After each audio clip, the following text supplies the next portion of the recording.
Жас өспірім қыз жаңа асырап алған отбасымен бақытты өмір сүруді армандайды, бірақ оның бұл арманы жаңа отбасында тағы бір жетім баланы асырап алғанда сынаққа түседі, себебі олар бір-бірімен тіл табыса алмайды. Ника жастайынан ата-анасынан айырылып, жетімдер үйіне түседі. Сол жерде ол қатал тәрбиеші Маргаретпен кездеседі. Ол оған тәртіп, құрмет және мойынсыну атты 3 ережені таныстырады. Жеке заттарын тапсыруды сұрағанда, Ника анасына тиесілі болған көбелек алқасын беруден бас тартады. Осыған байланысты, бас тәрбиеші сүйікті тәрбиеленушісі Ригельге алқаны тартып алуды бұйырады. Қыз жылағанда жүрексіз тәрбиеші жылауымен жоғалтқан нәрсесін қайтара алмайтынын ескертеді. Көп ұзамай Аделин оны өз бөлмесіне алып келеді. Сол күннен бастап олар ең жақын достарға айналады. Жылдар өткен соң Никаны ақыра асырап алады. Жаңа ата-анасымен кездеспес бұрын, Ника өзінің үй жануары егеу құйрықты Аделинге сеніп тапсырып, бір күні оны көруге келетініне уәде береді. Алайда досы оған өткенге қайта қарамауға кеңес береді. Ника жетімдер үйін қабір деп атай отырып, ақыры кететініне қатты қуанады, себебі ол үшін бұл жер түрме секілді. Ол көп ұзамай жаңа ата-анасы Анна мен Норман Миллиганмен кездеседі. Бірақ кетер алдында Маргарет оған асыраудың сынақ кезеңінде екенін және қамқорлықтың кез келген уақытта тоқтатылуы мүмкін екенін ескертеді. Сол кезде жұп Ригельдің тамаша пианинода ойнағанын естіп тоқтап қалады. Бұл оларға қайтыс болған ұлы Аланды есіне түсіреді. Тәрбиешінің Ригельді мәселелі бала деп ескерткеніне қарамастан, олар музыкантты да асырап алуды ұйғарады. Алайда Ника бұл шешімге жасырын түрде риза болмайды, өйткені ол бұл жетім баланы онша ұнатпайды. Норман Ригельге пианиноны көрсетіп жатқанда, Анна Никаны өз бөлмесіне апарады. Кейін дәрілерін ішкен соң көңілсіз жетім өз темір қорабын шкафқа салып қояды. Кенеттен Ника бөлмеге кіріп, асырап алуды бекіту үшін өзара келісімде болуды сұрайды. Жауап ретінде ол барлығының сәтті өтуін қаласа, одан аулақ жүруін ескертеді. Кешкі ас кезінде Норман жетімдер үйінде олар тіл табысты ма деп сұрайды. Ника оларды дерлік ағалы қарындасты деп өтірік айтады. Көңілсіз жетім бұл әңгімені қолдағанмен, кенеттен Никаның аяғына үстел астында қолын тигізеді. Бұл қызды ыңғайсыз күйге түсіріп, дәретханаға барып келуге сылтау тауып кетеді. Дәретханада Ника Ригельдің қолынан ыңғайсыздық сезініп, оны қауіпті әрі тартымды деп сипаттайды. Кенеттен көңілсіз жетім оның артынан пайда болып, оның неге қашқанын сұрайды. Ника оған өзін мазақ етуді тоқтатып, өзінен аулақ жүруді талап етеді. Ол ертеме кешпе бұл жұп оның шын табиғатын көретінін айтып, оны жасанды көз жас шебері деп атайды. Бұл қабірде естіген аңыз кейіпкері. Ол аңызда адамдар сезімсіз әлемде өмір сүріп, азап пен қайғы сезімін жеңілдету үшін түнекке батқан бейне, жасанды көз жас шеберінен көмек сұрайды екен. Сол түні ұйықтап жатқанда Ника қабірде өткен қайғылы уақытын есіне алады. Ол Аделинге жасанды көз жас шеберінің бар екеніне күмән келтіріп, бұл тек Маргарет оларды ештеңе сезінбеу үшін ойлап тапқан аңыз деп ойлағанын айтқанын есіне түсіреді. Алайда олардың әңгімесін Питер кіріп, Ригельдің тағы да ауырып қалғанын хабарлаған кезде күтпеген жерден үзді. Қызыққандар оны көруге барғанда, балалар Маргареттің басқа балаларға көрсетпейтін ерекше қамқорлығын Ригельге танытып жатқанын байқайды. Кенеттен Ника өзін байланған күйде көріп, шошып оянады. Мектепке дайындалғаннан кейін, жұп оны және Ригельді кампусқа апарады. Жолды кесіп өтпек болған кезде, болашақ ағасы оны тез келе жатқан көліктен құтқарып қалады. Мектептегі алғашқы күні Никаға жылы шыраймен қарайтын Билли және оның панк стиліндегі ең жақын досы Миккимен оңай дос болады. Ал Ригель үшін бәрі басқаша өрбиді. Ол Никаға көз салмақ болған Пелпске қатысты жанжал шығарады. Что это? Спокойно. Перестаньте! Он первый начал. Көп ұзамай, жаратылыстану пәнінің мұғалімі Кирилл Мырза төбелесті тоқтатып үлгереді. Бұл көрініске басқа оқушылар да куә болады. Билли жаңа оқушыдан төбелесіп жатқан жігіттің ағасы ма деп сұрағанда, Ника бұл байланысты мойындаудан бас тартады. Сол түні кешкі ас кезінде Анна Никадан неге Ригельдің олармен бірге ас ішпегенін сұрайды. Мектептегі оқиғаны ашып айтудың орнына Ника оны шаршап қалды деп сылтауратады. Кейінірек ас үйде Ника Ригельдің жарасына мұз қойып отырғанын көреді. Қызығушылық танытып, оған неге бұған дейінгі асырап алушы жұптардан бас тартып жүріп, бұл жолы келісім бергенін сұрайды. Ол бұл өз шешімі болмағанын айтады. Ника не өзгергенін сұрағанда, ол тек кетуін өтінеді. Сонда да қыз оған мұзды матаға орап қолдануға кеңес береді, бірақ Ригель одан өзін ұстамауды талап етеді. Келесі күні таңертең Анна Никаны Ригельдің киімдерін оның бөлмесіне апаруды сұрайды. Бөлмеде ешкім жоқ екенін байқаған ол қызығушылықпен шкафты ашпақ болады. Бірақ көңілсіз жігіт оны ұстап алып, өз бөлмесіне кіруге тыйым салғанын еске салады. Ол оған неге өзі жек көретін адамға қамқорлық танытатынын сұрайды. Ника дірілдеп, оған не қалайтынын түсінбейтінін мойындайды. Оның ертегіге ұмтылысын көріп, Ригель барлық ертегілердің ұзақ әрі бақытты өмір сүріпті деп аяқталатынын, бірақ өмірде ештеңе өзгермейтінін айтады. Ника оған олар енді қабірде емес екенін және бәрі өзгергенін түсіндіреді. Көңілсіз жігіт оның бақытты аяқталуға деген құмарлығын сұрақ қалады. Ол қыздың бетін ұстап, батыл болса, ертегісін қасқыр сияқты жауызсыз елестете алатынын сұрайды. Бірақ Ника жауап бере алмайды. Келесі күні мектепте Лайонель Никаға жақындауға тырысады. Бұл көрініс Ригельді ашуландырып, ол араласып, жігітке ызғарлы көзқараспен қарайды. Мектептен кейін жұп балаларды қалаға киім алуға алып барады. Кенеттен Анна терезедегі әдемі көйлекті көріп, Никаға киіп көруін өтінеді. Әйел қыздың әдемі көрінетінін айтып, белбеу іздеуге шығады. Осы кезде Ригель оған қарап тұрады. Бұл Никаға ыңғайсыздық тудырып, оны киім ауыстыратын бөлмеге оралуға мәжбүр етеді. Киімін шешпек болғанда кенеттен біреудің қолы оның киімінің сыдырмасын төмен тартады. Артқа бұрылғанда ешкімді көрмегеніне таңғалады. Сол сәтте Анна қайтып келіп, Никаға белбеуді байлап береді. Бұл жас өспірімді жетімдер үйіндегі байланыстыру сәттерін еске түсіріп, оған ауыр әсер етеді. Сол кезде Ника қатты күйзеліп, тыныс алуы қиындап, жүрегі дүрсілдеп кетеді. Көзі бұлдырап, Маргарет пен оның балалардың қорқынышын өздеріне қарсы пайдаланғанын есіне алады. Ол тәрбиешінің тек Ригельге ерекше қарағанын еске түсіреді. Қараңғыдан қорқатын Ника жазалау ретінде қараңғы бөлмеге жіберіліп, белбеумен төсекке байланған кезін қайта бастан кешеді. Сол қараңғыда оған біреудің қолын ұстап, жұбатқанын сезінгендей болады. Оны Аделин деп ойлайды. Сондай-ақ оған қызығушылық танытқан асыраушылар келгенде, Маргарет оған жеңін түсіріп, тыртықтарын жасыруды бұйырғанын да есіне алады. Кейінірек Ника үрейлену күйінен бірте-бірте қалыпқа келеді. Бір күні ол Аннаның жылыжайына барып, әйелмен сөйлеседі. Анна оған қандайда бір мәселе болса, ашық айтуын сұрайды. Мектепте Ника гүлгүні болатынын біледі. Били бұл күні студенттер бір-біріне түрлі түсті раушандар сыйлап, әр түстің өз мәні бар екенін түсіндіреді. Микки өзінің шкафынан гүл шоғын тапса, ал досы өткен жылы біреу сыйлаған ақ раушанды тауып алады. Ника өз шкафын ашқанда қара раушан гүлін көреді. Бұл гүлдер жалынды әрі қайғыға толы махаббатты білдіреді. Осыны көріп, ол дереу үйге оралып, оның Ригельден келгенін болжап, онымен сөйлесуге барады. Алайда сезімін ұстай алмаған ол Никаға жақындап, оны сүймек болады. Кенеттен Анна Никаны шақырып, сыртта біреу оны күтіп тұрғанын айтады. Сыртқа шыққанда ол есік алдында Лайонельді көріп, оның мектепте ұмыт қалған кітабын қайтарып бергенін байқайды. Ол Никаға балмұздақ жеуге шақырып, онымен бірге уақыт өткізеді. Олар үйден шыққанда, қыз Ригельдің терезеден ашулы көзқараспен қарап тұрғанын байқайды. Балмұздақ дүкенінде Ника жас кезіндегі ата-анасының көлік апатында қаза тапқанын айтып береді. Ол биолог болған ата-анасы оған ұйықтар алдында ертегі айтудың орнына жасушалардың жұмысын түсіндіргенін есіне алады. Ол қасықты қалтаға салғанда Лайонель оны лақтырып тастауды ұсынады. Бірақ қыз оны өзімен бірге алып қалғысы келетінін, бәлкім құстың сынған қанатын байлап беруге жарайтынын айтады. Лайонель оған жүректерді де жөндей аласың ба деп сұрағанда, Ника жүректерді емдеу оңай емес екенін мойындайды. Лайонель оны үйге алып келіп, оны сүймек болғанда, қыз бұл қадамнан бас тартып, ертең кездесуге уәде береді. Үйге кіргенде Ригельдің көбелекті ұстап, оны қайта босатып жібергенін көреді. Осы сәтте Ника оны жаман адам емес шығар деп ойлап, оған деген көзқарасын өзгерткісі келеді. Кенеттен Ригель бас ауруына ұшырап, Ника оған көмектеспек болады. Бірақ ол оған ашуланып, оны өзін түзеткісі келетініне ызаланады.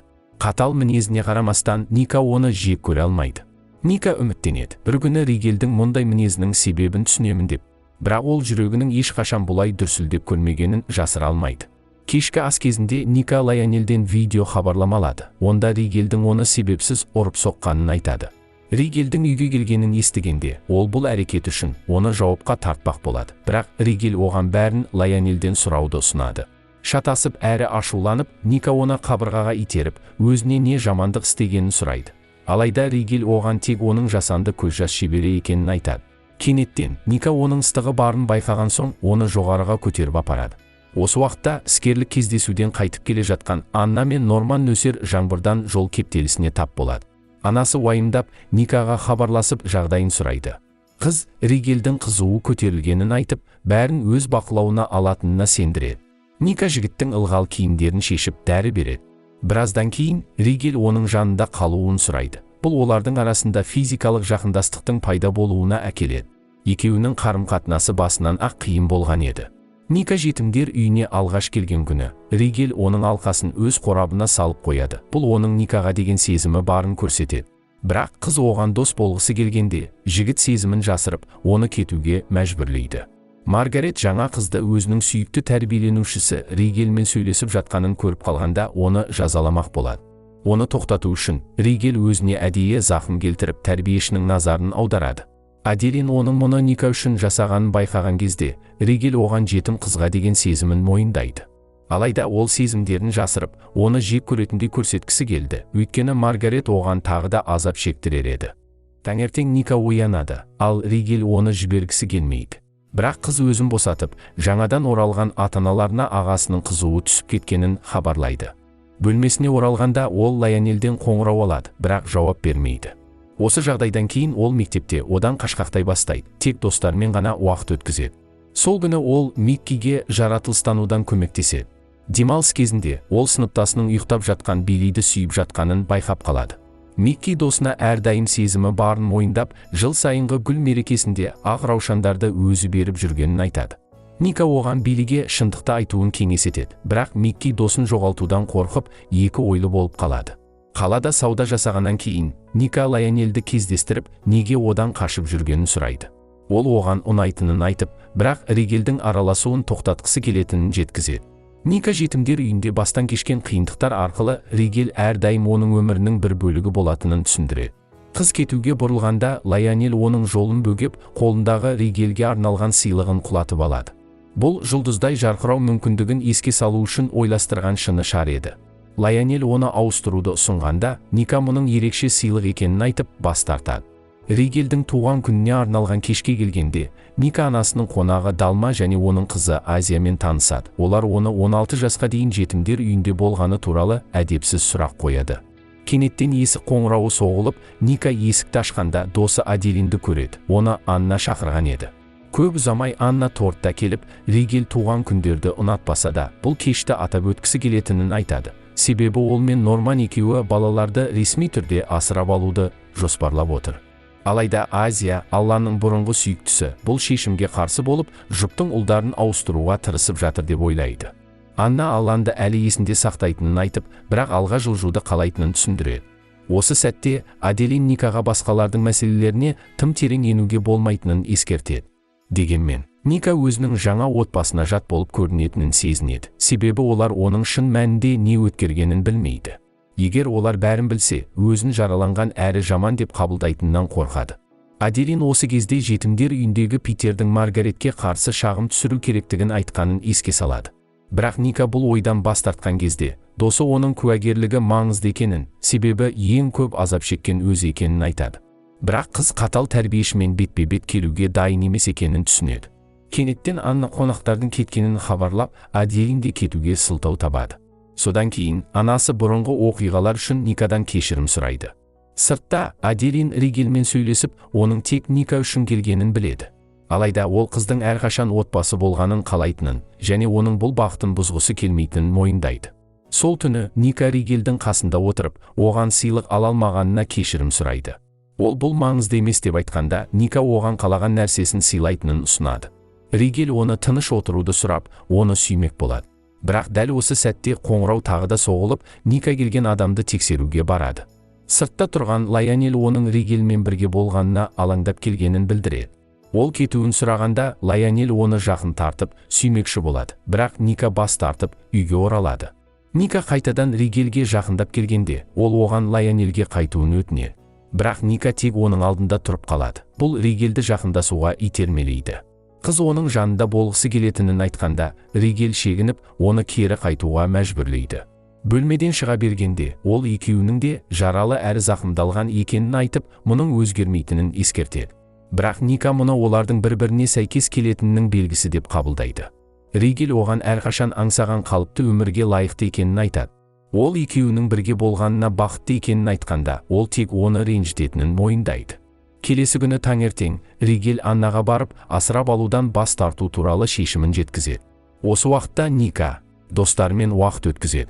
Билли Фелпстің анонимді түрде гүл берген адам екенін мойындағанын айтады. Осыны естігенде Микки шын мәнінде ол екенін, Никаға ғашық екенін ашып айтады. Мұны естіген Ника таң қалып, бөлмеден шығып кетеді. Сол түнде Ника мектептегі би кешіне қатысады. Ол алдымен жағдайы жақсарып қалған Биллиге жақындап, болған оқиғаны талқылағысы келмейтінін байқайды. Кенеттен Лайонель оған келіп, соңғы күндері болған әрекеттері үшін кешірім сұрап, оған қатты ғашық екенін мойындайды. Оған тыныштық сыйлау үшін ол оны биге шақырады. Сол уақытта Ригель Аннамен сөйлескеннен кейін заттарын жинап, жетімдер үйіне оралуға дайындалады, бірақ өзінің қаңылтыр қорабын бөлмесінде Никаға қалдырып кетеді. Дегенмен ол көпірге жеткенде соңғы рет Никаны көру үшін мектепке қайтуға шешім қабылдайды. Би кешінде Ника бас айналып, Лайонель оны тыныш жерге алып баруды ұсынады. Ол оны бос сыныпқа апарып, артық қадам жасауға тырысады. Абырой болғанда Ригель дер кезінде келіп, Лайонельді тоқтатып, оны қашып кетуге мәжбүр етеді. Осы сәтте Ника мен Ригель өз сезімдерін мойындап, арасында романтикалық сәттер орын алады. Кейін екеуі мектептен шығып, көпірге жеткенде Лайонельмен қайта кездеседі. Ол олардың қарым-қатынасын ашып, Ригельдің Никаға тек қарындас ретінде қарауы керек деп қорқытпақ болады.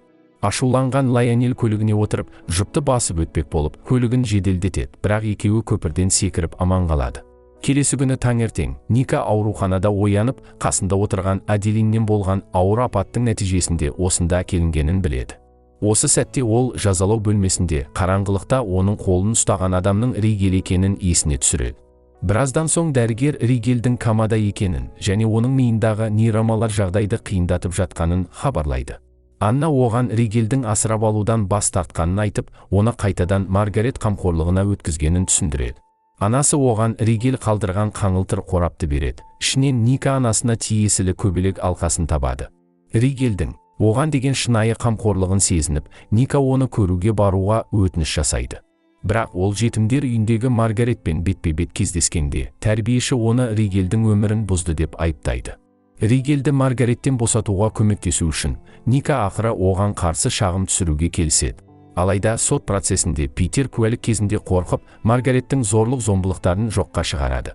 Келесі күні сот алдында сөз алған Ника Ригельдің асырап алудан неге бас тартып, қатал ортаға қайта оралғанын түсіндіреді. Ол Ригельді Маргарет өз баласындай көретінін, сондықтан оны ғана ұрмайтынын айтады. Ол өз сезімдерін де мойындап, Ригельдің Маргаретті жек көретінін жеткізеді. Бірақ адвокат оны үрейлендіріп, шын мәнінде тәрбиешіні жек көретін тек өз екенін айтып айыптайды. Қобалжып кеткен Ника өз-өзіне келу үшін дәретханаға барады. Айнаға қарап тұрғанда ол кішкентай кезіндегі өзін көргендей болады. Біраз уақыттан кейін Анна оны жұбатып, берілмеуге кеңес береді.